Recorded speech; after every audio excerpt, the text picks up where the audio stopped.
श्रीमंत विद्वद्विंद बिंद बिंदारक वंदनीयः मंचोपस्थित आचार्याः विद्वद्वर्याः एवं मम भ्राता में भगिन्यश्च मंच पर उपस्थित जगत गुरु शंकराचार्य भानपुरा पीठाधीश्वर पूज्य ज्ञानानंद तीर्थ जी महाराज, पूज्य महामंडलेश्वर मेरे ही आत्मस्वरूप शैलाशानंद गिरी जी महाराज, मेरे ही अनुज स्वामी वितरागानंद जी महाराज और यहाँ पर अखिल भारतीय ब्राह्मण समाज के राष्ट्रीय अध्यक्ष महामंत्री उज्जैन के समस्त वृंद और जिन्होंने एक अद्भुत शब्द लिया ब्राह्मण द ग्रेट IAS ऑफिसर नियाज खान जी। समाज को एक नई दिशा देना हो तो संत और साधु की शरण में जाना चाहिए। और यह महाकाल की भूमि जो देवताओं को भी दुर्लभ है, इस भूमि से ब्राह्मण संस्कारों को जन्म देते हैं और जो संस्कार उच्चता की ओर ले जाते हैं और जिन संस्कारों से लोग जुड़ते हैं वे सभी ब्राह्मण होते हैं। ब्राह्मण एक संस्कार है, कोई जाति नहीं है। लोग कहते हैं जाति है, नहीं, यह एक संस्कार है जो जन्म से और जन्म के बाद शिक्षा से प्राप्त होते हैं। तो उन संस्कारों का सम्मान हम सभी को करना चाहिए।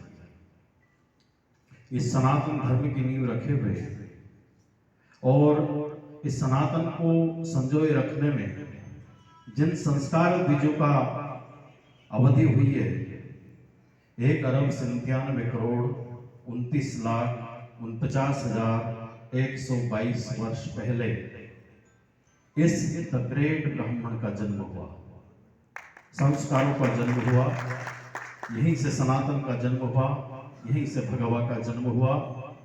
और जिन जिन ने इन संस्कारों को अपनाया वे सभी सनातनी होकर आज देश की सेवा में लगे हुए हैं।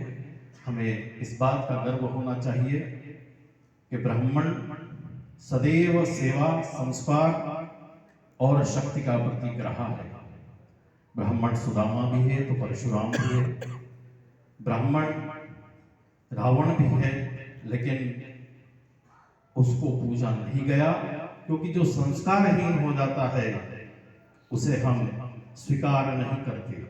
अगर ये कहते कि रावण ब्राह्मण है तो उसका बहिष्कार नहीं होता, उसकी पूजा नहीं होती।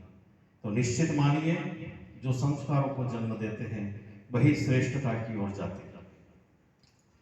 कई सालों से ऐसी विभत्स घटनाएं विदेशों में घटी हमारे कि 700 सालों तक आक्रांताओं ने, लुटेरों ने इस देश पर राज किया, जिनका इतिहास में पढ़ाया जाता है। वही लोग जो अस्मिता का हनन करते थे, मंदिरों को तोड़ दिया जाता था और जो मंदिर जाते थे उनको सूली पर टांग दिया जाता था। उस समय में वही ब्राह्मण, वही विप्र देवता अपनी जान की बाजी लगाकर भगवान की पूजा किया करने शिवालय और भगवान विष्णु के मंदिर में जाया करते थे। और उसी आक्रांताओं के 700 साल के संघर्ष को झेलते हुए आज देश को सनातन के रूप में नाम देने वाला एक ब्राह्मण है, एक बुद्धिमान व्यक्ति है जिसने अपने संस्कारों को कभी भी किसी भी मापदंड पर गिरने नहीं दिया। उसी शक्ति को हम लोग आज ब्राह्मण के नाम से जानते हैं।